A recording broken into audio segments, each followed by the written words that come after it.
Now we're ready. 1 Samuel 17. We'll go back to where we was with the story of David.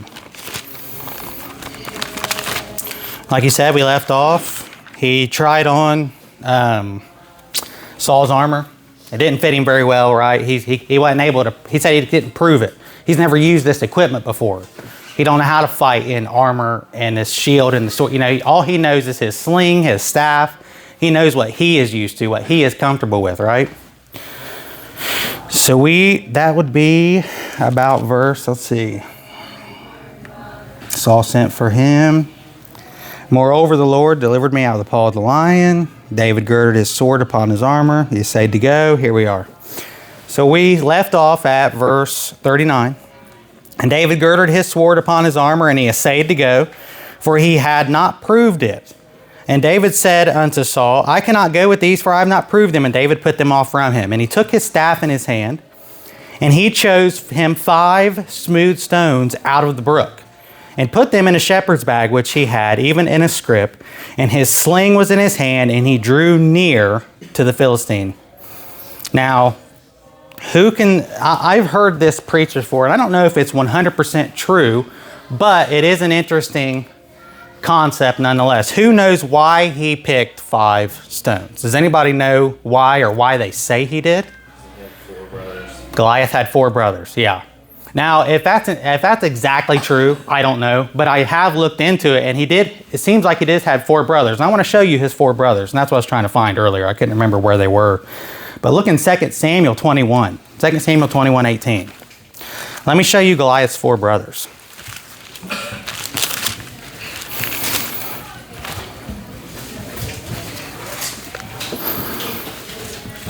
Second Samuel 21:18. And it came to pass after this that there was again a battle with the Philistines at Gob. Then Sibbecai the Hushathite slew Saph, which was one of the sons of the giant. Remember that, the sons of the giant.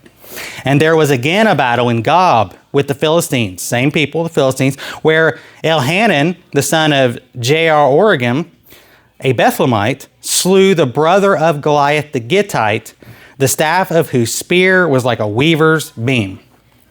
So we see so far, we've slain a guy named Saph, is the sons of the giant, the brother of Goliath. It doesn't say his name yet in this passage. And now we're at verse 20. And there was yet a battle in Gath, where was a man of great stature, that had on every hand 6 fingers, and on every foot 6 toes, 24 in number.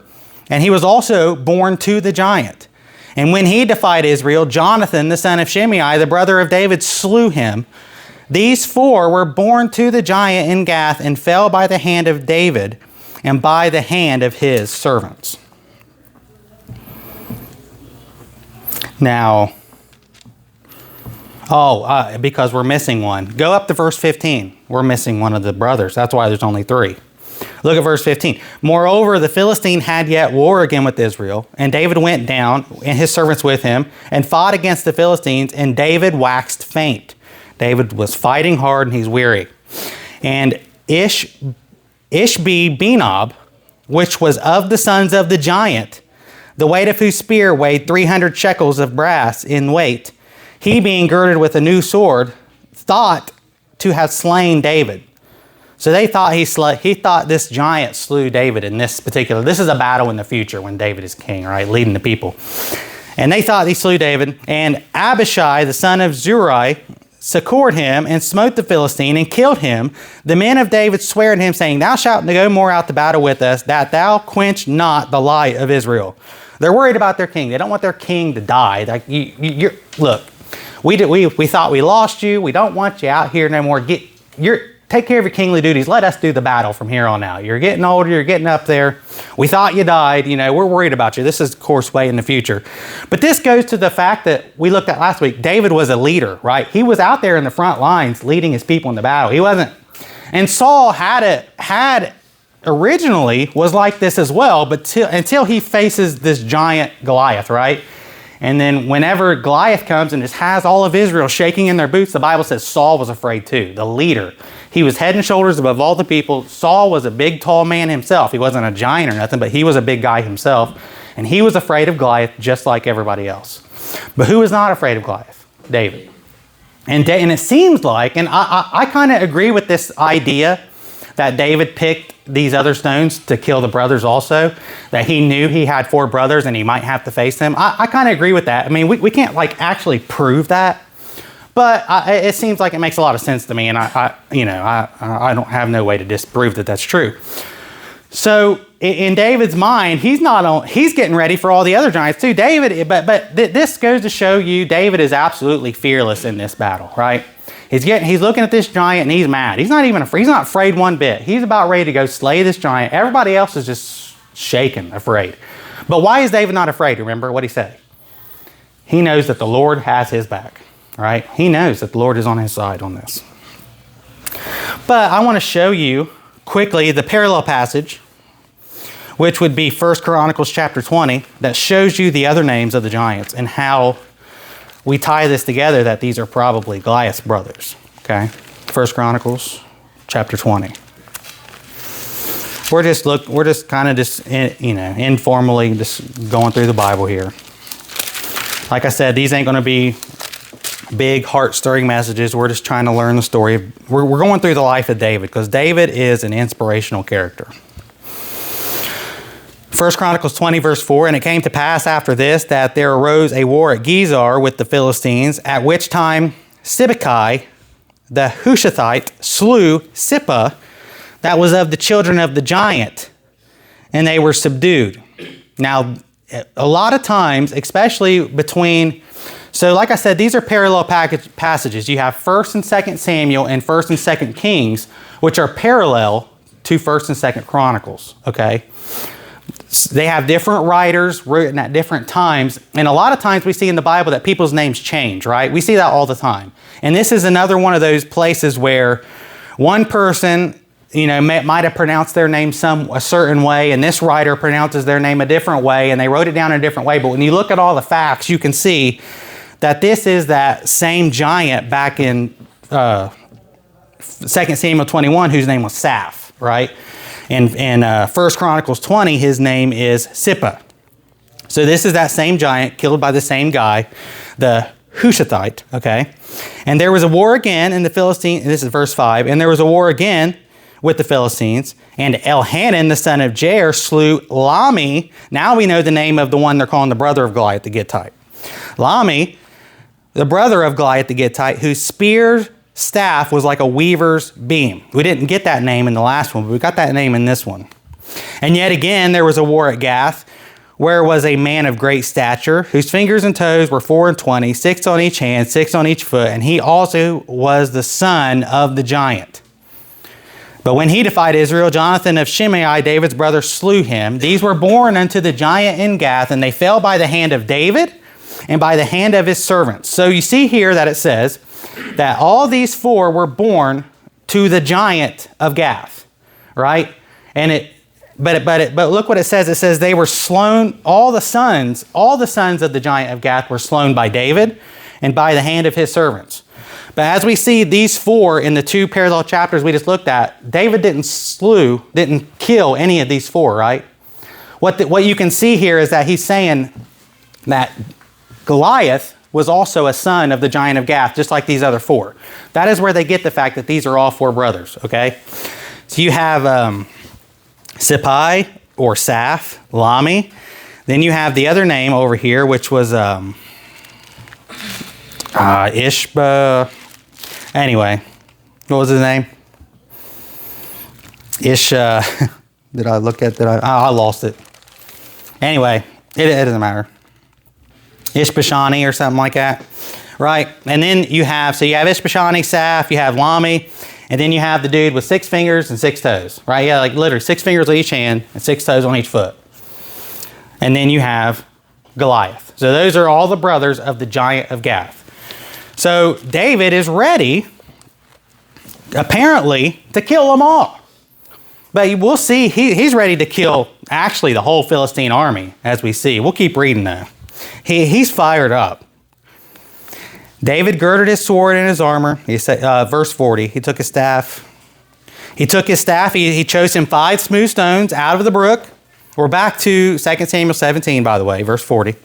And he put them in a shepherd's bag, which he had, even in a scrip. And his sling was in his hand, and he drew near to the Philistine. Okay? He has his 5 smooth stones. It seems like he's ready just to kill all the giants. Not just Goliath. He's going to kill them all. He's fed up with this. And the Philistine came on and drew near unto David, and the man that bare the shield went before him. And when the Philistine looked about and saw David, he disdained him, for he was but a youth and ruddy and of a fair countenance. And the Philistine said unto David, Am I a dog that thou comest to me with staves? And the Philistine cursed David by his gods. Now, I kind of wanted to look at this word ruddy, because a lot of people say that ruddy means he had red hair. I don't think that's necessarily accurate, because let's look at the other instances where the Bible uses the word ruddy, and then I'll try to explain to you what ruddy means to the best of my ability, because I'm not entirely sure either, but I'll give you my best answer based on the Bible and based on what I've read. You don't have to turn here, but Song of Solomon chapter 5 verse 10 says, and this was actually a part of the verses that we was going to get to when we was talking about racism last Wednesday. Song of Solomon 5:10 says, My beloved is white and ruddy, the chiefest among 10,000. His head is as the most fine gold. His locks are bushy and black as a raven. So it's saying here that he's white and ruddy, but he has black hair. Okay? So ruddy doesn't mean you have red hair, obviously. But what does ruddy mean? Well, in Lamentations 4:7, let me show you this, what it says about ruddy. There's only a few instances. 2 of the instances are explained in David. This is one of the instances, and this is the other instance where we see the word ruddy in Lamentations 4:7. Her Nazarites were purer than snow. They were whiter than milk. They were more ruddy in body than rubies. Their polishing was of sapphire. So what color is a ruby? Red. So now there is something to the word ruddy and red, but it doesn't mean hair. I think it means skin tone. And I don't know, I read that, back in the Israelite days, people who were of a red skin tone, they thought this was like a beautiful thing. And today people it kind of looks like healthier. Your skin's has a little bit of a pinkish, reddish hue to it, right? I think this is what this is saying. I think it was just kind of saying that David's a good looking dude. He has a good complexion. I think is what the overall theme is when it's talking about David being ruddy, okay? I think it just means he has a good complexion, kind of like a pinkish, healthy hue to his body. But look at him, it says he was but a youth and ruddy and of a fair countenance. What this is pointing out is David isn't the guy that looks like a man of war. He isn't the guy you would expect to be facing Goliath. And Goliath is like, am I a dog? Are you just sending me your servant? Like, in Goliath's mind, here's what he's probably thinking. He's thinking, well, they know they're going to die, so they're just literally sending me their worst guy. Because somebody's going to die anyways, might as well be the worst one, right? That's probably what he's thinking in his mind. He's thinking, Israel has just sent me their worst warrior. That way I don't kill their best warrior right now. In his mind, Israel was thinking, well, whoever we send there is going to die anyways. You might as well send the littlest one in the runt, right? That's probably what Goliath is thinking, that in his mind is what Israel's done. And in Saul's mind, no doubt, he's probably thinking that. He looks at David. Remember, he says, you can't do this. And David insists that he go and fight Goliath, right? So what did Saul? Saul lets him go. In Saul's mind, I think he thinks David's just about to die, and he's not going to lose somebody that's that big of a deal. But the thing about David is, but remember though, just because David didn't look the part, remember David had courage, right? And David had the Lord on his side. So in our battles, it may not look like we're able to defeat God. We're able to defeat these giants in our lives, but we have God on our side, right? We have the weight of God behind us, pushing us forward in the battle. So we are able to take on these giants in our lives. Let's read a bit farther and we'll talk about this some more. And the Philistine said unto David, Am I a dog that thou comest to me with staves. And the Philistine cursed David by his gods. And the Philistine said to David, come to me, and I will give thy flesh unto the fowls of the air and to the beasts of the field. Then said David to the Philistine, thou comest to me with the sword and with the spear and with the shield. This is David talking to Goliath. But I come to thee in the name of the Lord of hosts, the God of the armies of Israel, whom thou hast defied. This day will the Lord deliver thee into mine hand, and I will smite thee, and I will take thine head from thee. And I will give the carcasses of the host of the Philistines this day unto the fowls of the air and to the wild beasts of the earth.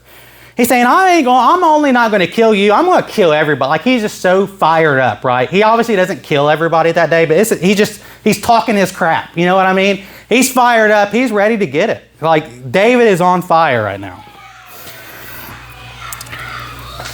And to the wild beasts of the earth, that all the earth may know that there is a God in Israel. So let me show you something. Look, and you don't have to turn here either, but I want to read to you 1 Corinthians chapter 1, verse 26 to 31. You don't have to turn there. I want to read you this, though. This is a common passage that people have heard a lot.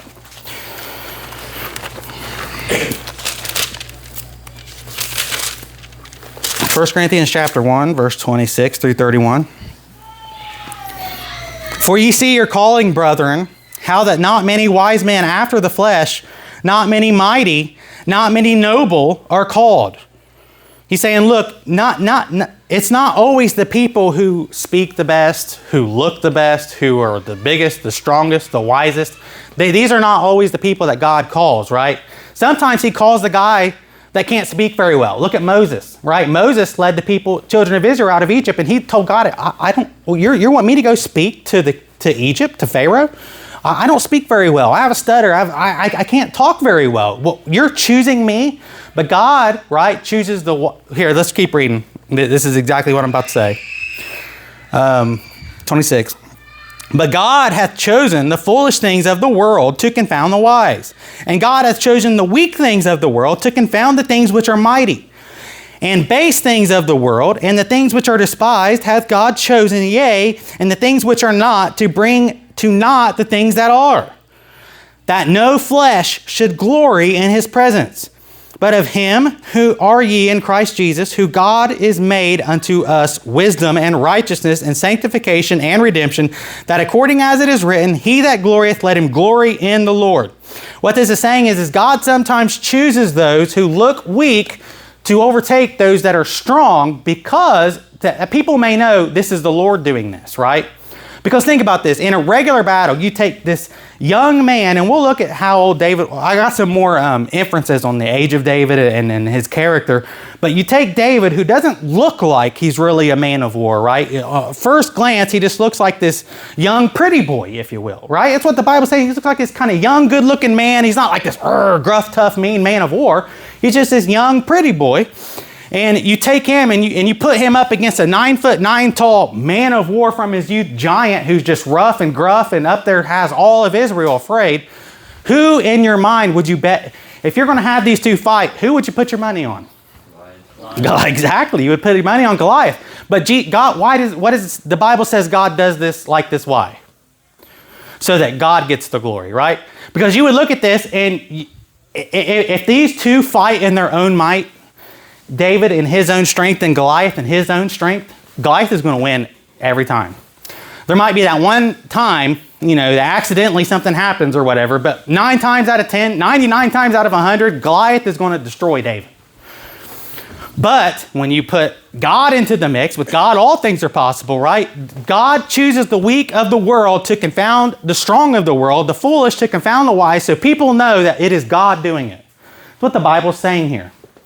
So when you think that you're not capable of fighting giants in your life, when you're not capable of doing things in your life for the Lord, remember the Lord is on your side, and it may look like you're not capable of doing such a thing, but God wants you to do it. God is pushing behind you because he wants you to show his glory. And this is what David does. David's whole purpose here is what? That all the earth may know that there is a God in Israel. I am doing this for the Lord because I want the Lord to be glorified in this battle.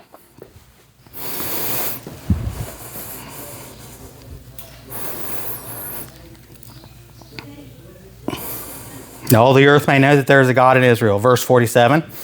And all this assembly shall know that the Lord saveth not with sword and spear, for the battle is the Lord's, and he will give you into our hands. But I want to say also something about this, though, that David didn't come into this just completely unprepared, okay? So even though David didn't look like the part, he didn't look like the man of war, he didn't look like the guy that would be able to take on Goliath, he looked like this young, pretty boy who probably, at first glance you wouldn't think would be able to do this. David did have some preparation behind him. And so what I'm trying to say is that, it's not just that, God is just going to pick anybody and make them, this guy doesn't look like he's capable of doing this, so I'm just going to pick him and make him, defeat these giants or preach these sermons or put on these revivals or whatever, because there was some preparation behind David. Just because he didn't look the part doesn't mean he wasn't the part. Look back at chapter 17. Or no, I'm looking, 16. In chapter 16, we see, and I didn't write this stuff down, so I have to look at it real quick, because I forgot all my notes and everything.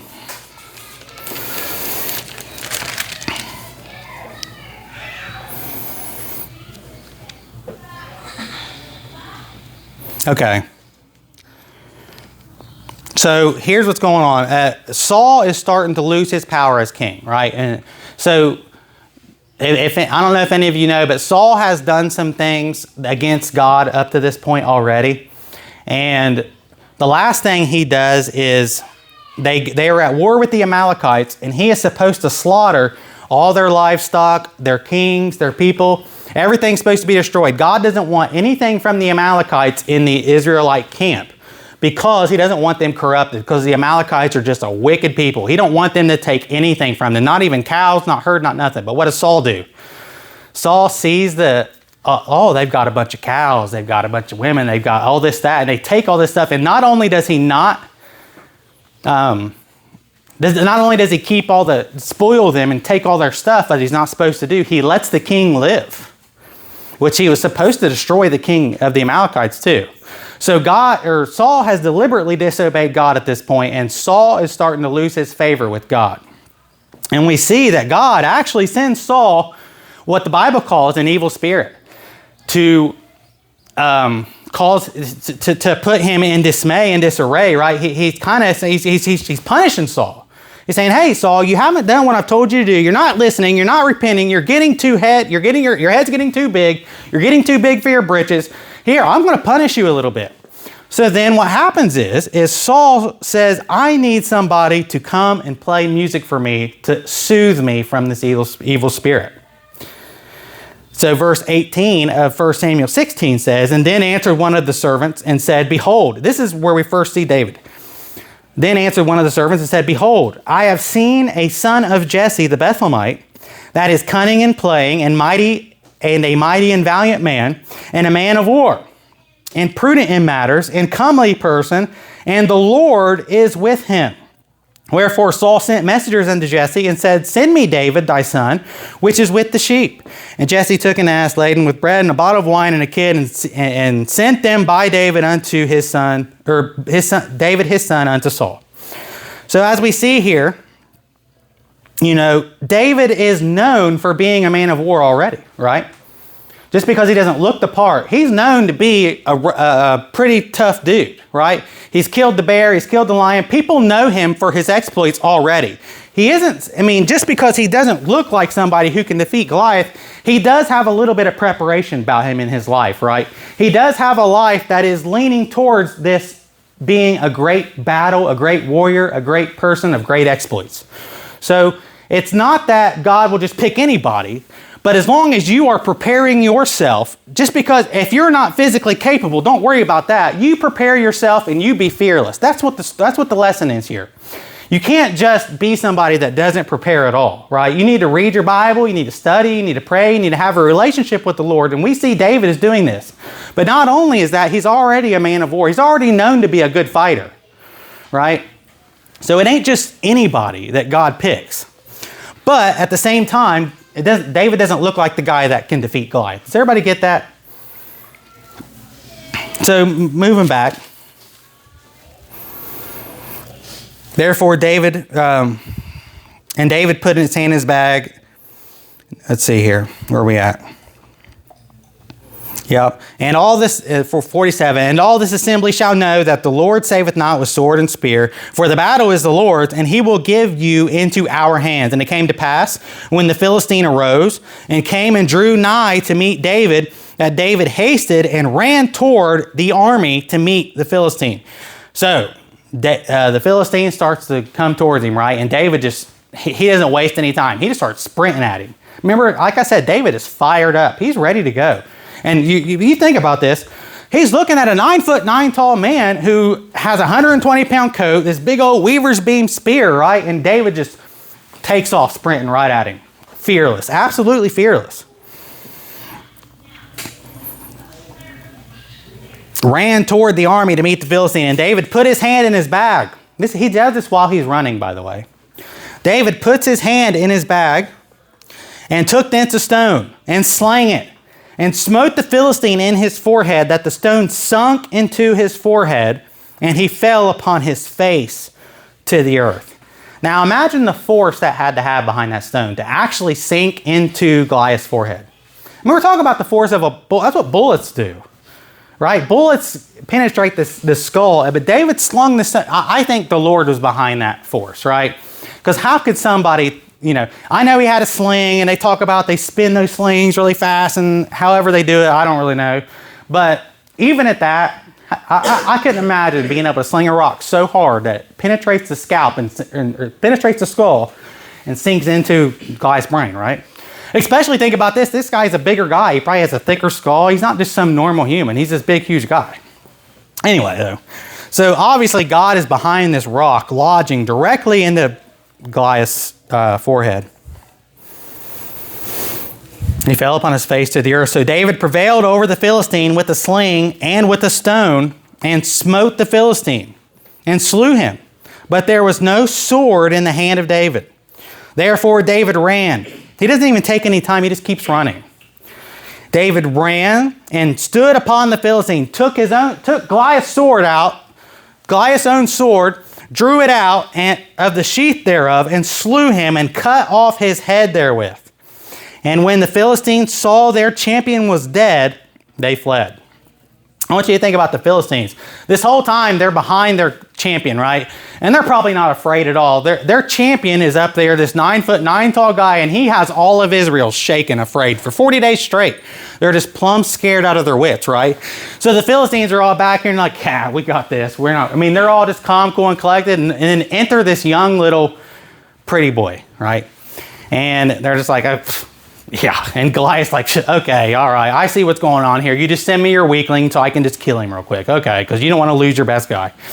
And then this pretty boy just says, I'm not only going to kill you, I'm killing all of you. And then takes off running, just like a wild man, gets a sling, slings it into his head, right? Goliath falls, and David wastes no time. He just keeps running, grabs his sword, and chops his head off, right? I mean, just like a wild man right in front of everybody. And they're like, oh my gosh.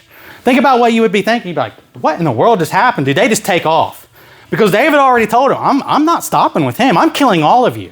But he doesn't kill all of them that day, but they take off running. And Israel chases after them. But we can keep reading about that. But I'm trying to get you the picture of what just happened. The Philistines saw their champion dead, and they fled, verse 52. And the men of Israel and of Judah arose and shouted and pursued the Philistines until thou come to the valley and to the gates of Ekron. And the wounded of the Philistines fell down by the way to Shaaraim, even unto Gath and unto Ekron. And the children of Israel returned from chasing after their Philistines, and they spoiled their tents. And David took the head of the Philistine and brought it to Jerusalem, but he put his armor in his tent. So David has his head in his hand, and he takes it to Saul's tent. And we'll pick up right there where we left off next week, and we'll get into the story of David and Jonathan. Because right after this, David becomes one of the leaders in Saul's army, and Jonathan is Saul's son, and they become best friends. So we'll pick up right where we left off next Sunday.